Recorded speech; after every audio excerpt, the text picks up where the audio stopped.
something to go away with. I mean, Michelle got you all excited this morning, all emotional. But that means nothing unless you do something. That's right. So you got to leave here and do something. Yes, sir. You have to leave here and do something. Every sermon I preach, I include something on my sermon, whether I can tie it into the text or not.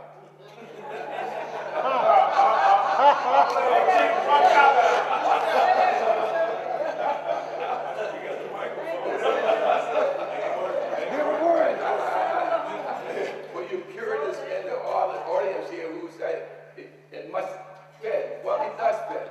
Because it's about justice. I tied in every chance I get. First of all, the church must be the advocate for the individual and must provide the necessary support. I preached at a church in October.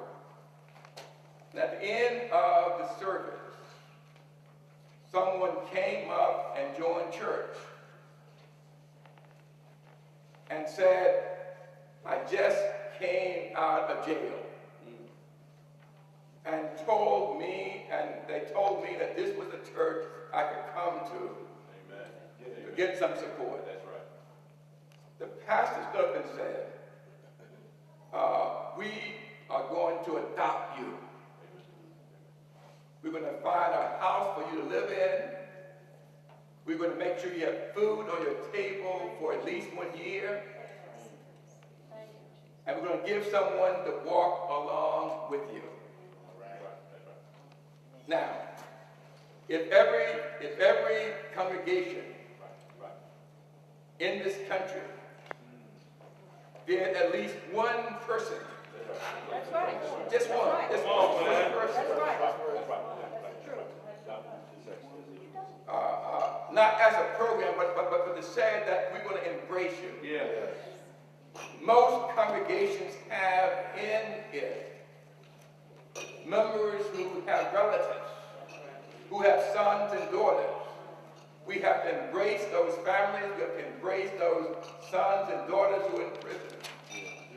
And we have to make sure that we do what needs to be done on their behalf. The churches with the healing community support must mobilize, beginning with the families in their own congregation, and minister to them in much the same way the congregation ministered to those who are sick.